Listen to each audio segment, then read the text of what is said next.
Congratulations, we've made it to the last lecture in the course.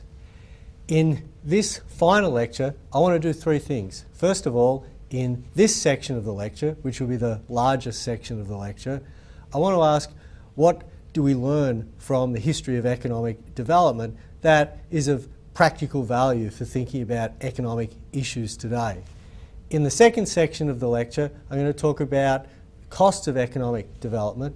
And in the third section of the lecture, I'm going to talk about a few issues that have come up during the course up until the point at which I'm filming this lecture, which is about the end of week 6 in the course.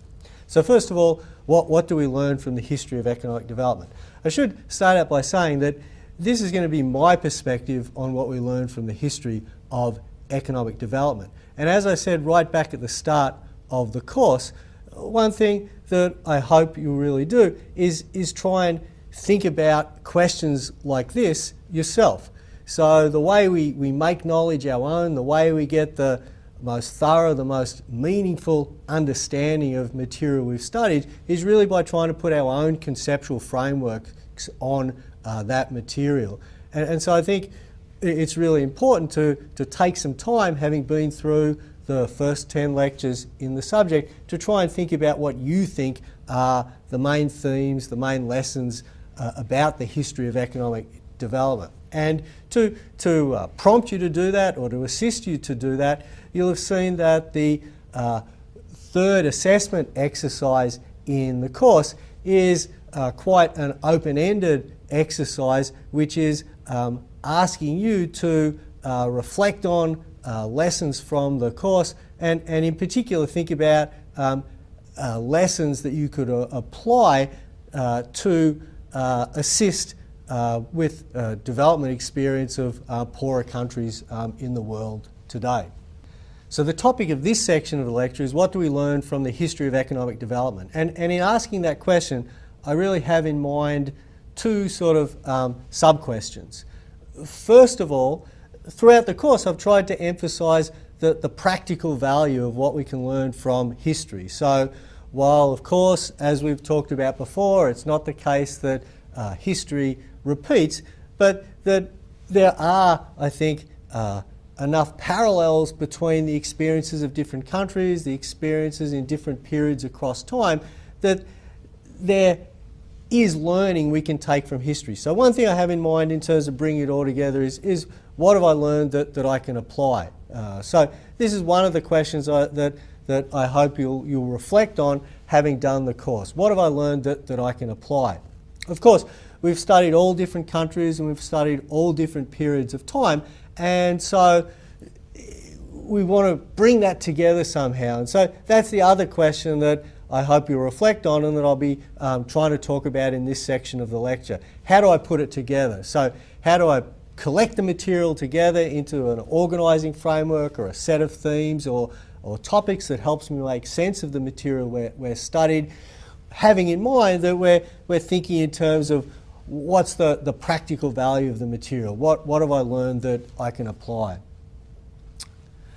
I think when you think about what the history of economic development can teach us of relevance for today, the big question to which we can apply it is this question of, what does history tell us about what matters for economic development? So the big question that the history of economic development can help us to try to understand is why there are poor countries today, why there are middle income, why there are rich countries today, and what we might be able to do to assist the poor and middle income countries to develop to the situation of being better off or richer countries. And a quote that I guess I like about this topic comes from the Nobel economist Robert Lucas, who said, "The consequences for human welfare involved in questions like these are simply staggering once one starts to think about them. It is hard to think about anything else." And so Lucas here is saying, look, the really big question about economic activity in the world today is this question of economic development, why there are poor countries and why there are rich countries. And what I'm suggesting, and what I'm going to try and do in this section of the lecture, is bring together a variety of the material we've studied to ask, what does the history of economic development tell us about the situation of economic development today? So I'm going to start out by reviewing what I think are some of the big ideas and themes in the course. First of all, there are what I refer to as the main facts. And the main facts are really about the path of economic development as measured by GDP per capita over the past 250, 500 years. And we've seen that those main facts really consist of there being three eras. First of all, the Malthusian era, where there was slow or little progress in economic development anywhere in the world, and the disparities in levels of economic development or in GDP per capita between different regions of the world was relatively small. The second phase was the Industrial Revolution, where there was, at least by historical standards, relatively rapid economic growth driven by a period of persistent and concentrated technological development.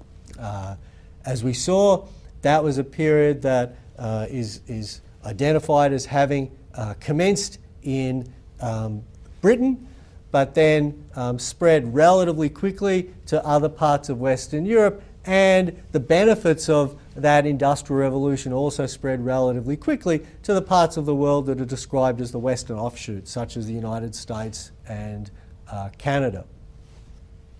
The Industrial Revolution gave rise to the third phase of economic development, the period known as the Great Divergence. And so the Great Divergence is the phenomenon that's essentially led us to the situation we're in today, which is that we have rich countries, medium income countries, and poor countries. So the Great Divergence is the idea that not all countries, not all regions of the world have had the same development experience as the countries and regions that benefited from the Industrial Revolution. So we've seen growing disparities between GDP per capita, growing disparities in living standards between countries around the world.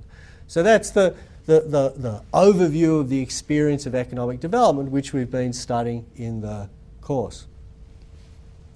Second big idea or theme, I think, is to understand from that experience, from that history of economic development, what the bases of economic development have been. And I think that the study of history of economic development really reveals that there's two fundamental bases.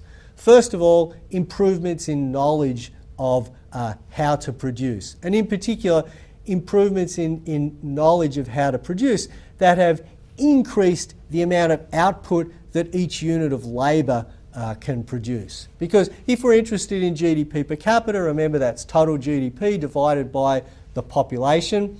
And if we think of the proportion of the population who are in the workforce at any point in time being relatively stable, then it follows that the way that we manage to increase GDP per capita is by increasing the amount of output per worker. And the way we have increased output per worker is through the development of technologies which have made labour, which have made individual workers more productive. So one of the two critical bases of economic development has been technology, improvements in the knowledge of how to produce. And that improvement in knowledge commenced at a more rapid rate than had been occurring previously in history during the Industrial Revolution, and then accelerated thereafter for the 250 years after the Industrial Revolution. And it's that technological improvement which has fed into increases in the productivity of labour, which has been the source of increases in GDP per capita in the countries which have been able to achieve those increases in GDP per capita. The other base of economic development has, I think, been expansion in the scope of the world economy. And so we've seen that there's been several phases where economies around the world, peoples around the world have become more integrated. There was the initial phase we talked about, the rise of the Atlantic traders. We talked about the first era of globalisation in the 19th and early 20th century, and then we talked about globalisation in the second part of the 20th century. And while, and this is an important point, while we noted that expansion in the scope of the world economy didn't always make everyone who was involved in the expansion better off. For example, we talked about the experiences of colonialism, the adverse effects that had on indigenous populations in those areas, for example. It's notwithstanding those negative effects in some parts of the world, I think it's still the case that the expansion of the world economy has been an important contributing factor to economic development in those regions of the world where economic development has occurred. For example, it's allowed greater specialisation in production. It's allowed countries to focus more their resources on producing goods and services in which they have a comparative advantage. So expanding the world economy has increased the efficiency with which production can take place. We've seen that it also increased the variety of goods that consumers around the world have been able to consume. For example, when we talked about the rise of Atlantic trade, we talked about the taking of products like the potato and how that expanded or improved nutritional standards in Europe. So it's also allowed an expansion in the variety of products that are consumed in particular parts of the world. So when I think about the experience of economic development, I think about the increases in GDP per capita, the increases in living standards that have occurred. I think about knowledge of how to produce and expansion in the scope of the world economy as really being the two critical bases that have underpinned that economic development. A third important theme, I think, has been recognising that different regions, different parts of the world have had or have tried to have different paths to economic development. So perhaps what you might call the classic path to economic development is the path where you have a country region which is primarily an agricultural economy to begin with, and then has evolved to be an industrial economy.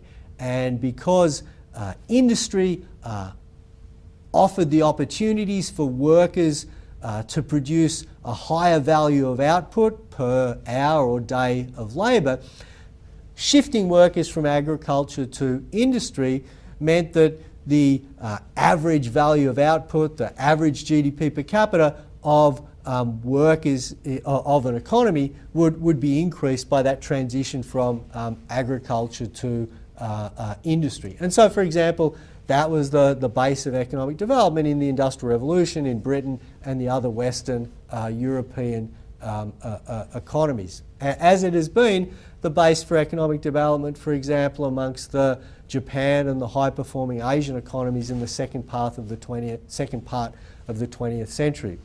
Of course, we also saw that there are some parts of the world that tried to force that transition from agriculture to industry. So we talked about the experience of big push development, big push industrialisation. In particular, we talked about that happening in China and the Soviet Union, that those countries recognised that the way that Western Europe had got rich was by industrialising, and so they therefore sought to force industrialisation in their countries.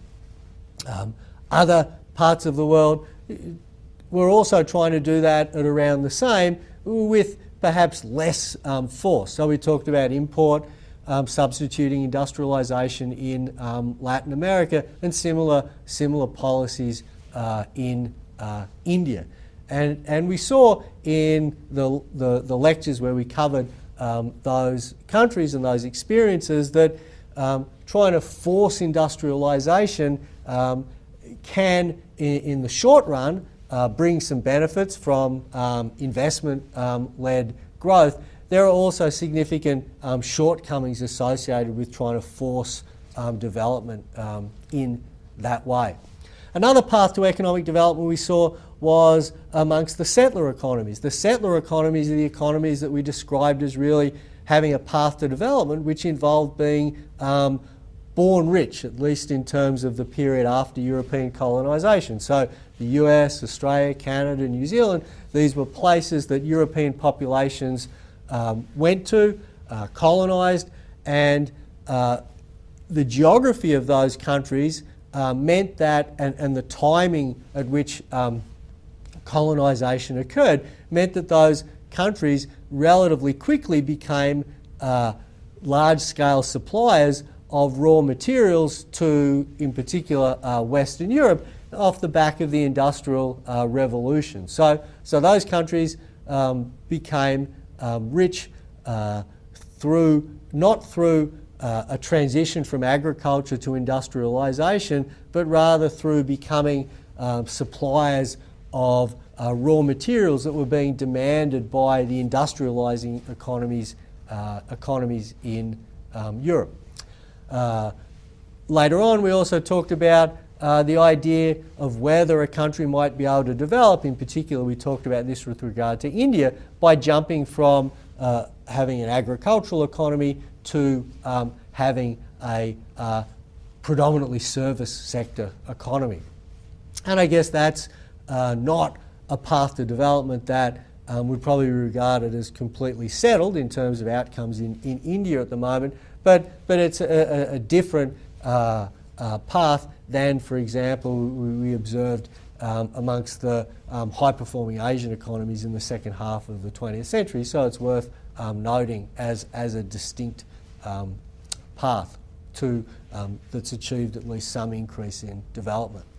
The fourth main theme I want to talk about is, and this is something that we talked about at the start and then we revised in the lecture on Africa, just the idea that there are these fundamental determinants, a set of factors that you can potentially approach if you're trying to understand or think about the determinants of economic development in a country or region, a set of factors or a checklist of factors that you could think about as potentially being important in explaining the development experience of that region or country. So geography, institutions, culture, and the idea of contact with success or closeness to the successful global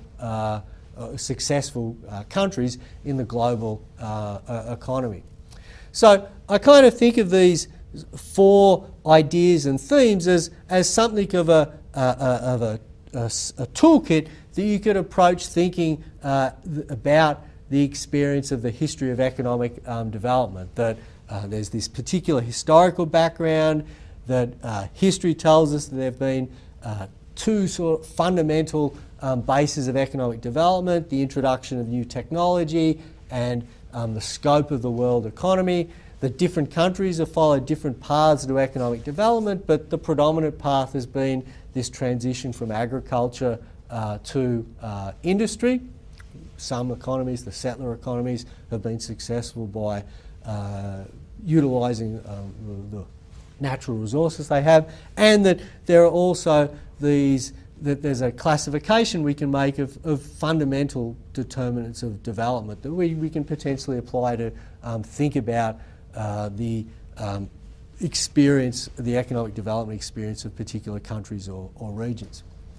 Out of that, one point that I want to put a little bit of emphasis on, it's an issue that's come up a lot in the lectures, but also I know it's been discussed a lot on the discussion forum up to now, is the importance of institutions and policy. So we've seen evidence that the other factors are important: geography, culture, contact with success, but I wanted to focus a little bit on the importance of institutions and policy.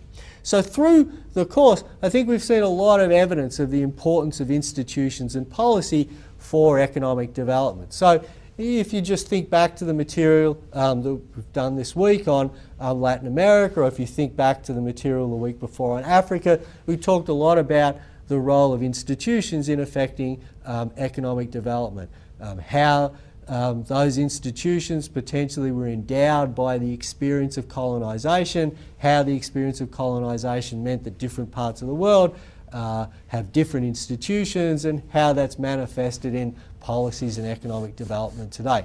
Or if you go back one lecture further, we talked about China and the Soviet Union and the importance of whether countries had communist or democratic political systems for the approach that they followed to economic development in terms of how thoroughgoing the emphasis on socialism, how much there was a role for government in pushing industrialisation. So really throughout the subject, I think we've seen a whole lot of examples of the importance of institutions. One thing which we haven't done really is to step back and say, well, look, we've had all these examples of institutions mattering in different parts of the world. We haven't stepped back really and asked the question of which institutions matter, which I want to do here briefly. I think when you talk about which institutions matter, you're really talking about the question, we talk about the quality of institutions. So when we say which institutions matter, we're really saying, okay, what institutions is it that determine what we would talk about as the quality of institutions in a country.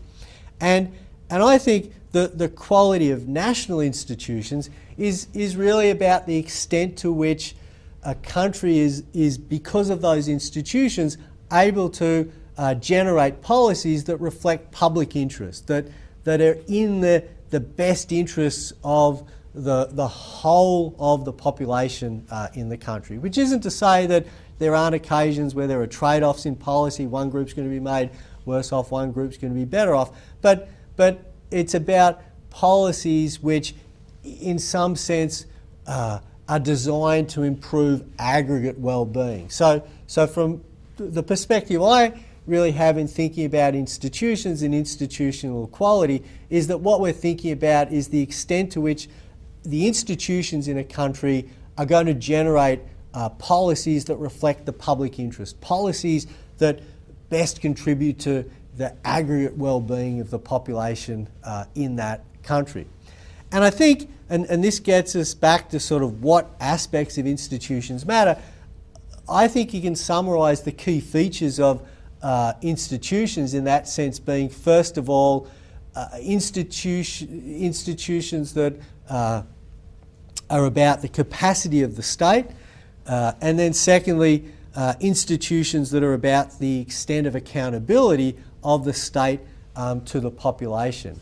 In the sense that, first of all, if you're going to have a state, if you're going to have institutions that can play some role in constraining, directing human behaviour in a way that's going to improve aggregate well-being, then you've got to have a state that actually has the capacity to direct or constrain behaviour. So for me, one of the dimensions of institutions that matter is about the degree to which a country has institutions that give the state the capacity to actually act in a way that will shape human behaviour.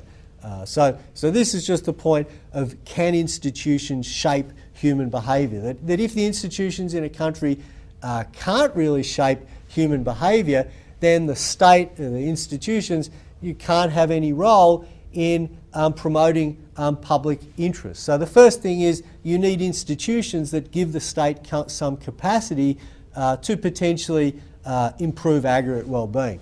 The second aspect of institutions that I think is important is the extent to which, once you have a state, that state is directed towards acting in the interest of the general population, or reflecting public interest. And so there, I think what matters is the extent to which institutions incorporate accountability to the population. So first of all, you need institutions that give the state or the government the capacity to actually influence behaviour.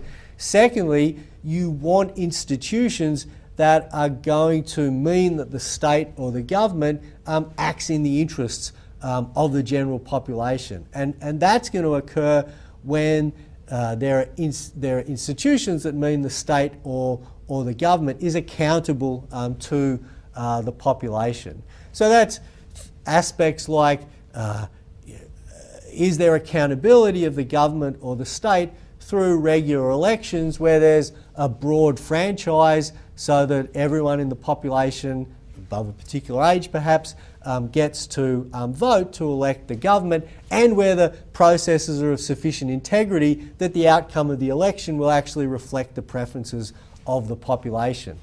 Or the extent of accountability to the population could be the idea that there's a constitution which has been agreed on by the population and which mandates that the government or the state has to behave in particular ways, and that if they don't, they are going to be accountable to the population through, for example, a judicial system, so that if there's malfeasance on the part of a government, that there's some independent mechanism which is going to bring them to account. So stepping back from sort of the particular examples of institutions, the particular countries we've looked at, regions we've looked at and thought about the role of institutions, I think in a general sense we can think about the quality of institutions being about the extent to which you're going to have policies in a country that reflect public interest. And the two aspects of institutions that are going to determine that is, first of all, whether institutions mean that the state or government has the capacity to influence behaviour, and secondly, the way in which institutions are going to direct that behaviour. Are they going to direct it to be in the public interest? In terms of the policies that can come out of institutions, that can come from government or state, that are going to affect economic development, we've looked at a variety of those during the course, and here I've just listed a few. First of all, we've talked about the idea that policies are going to be really important for determining incentives for investment and trade. And of course, we've talked about investment and trade as being really the two critical bases of economic development. Investment is how we implement new technologies into production in economy. Trade is how we are able to achieve efficiencies through specialisation and comparative advantage. So government policies, security of property rights, security of commercial transactions are really important for determining incentives for investment and trade. Public goods, the provision of infrastructure such as roads and ports, education, that's an important underpinning influence on economic development.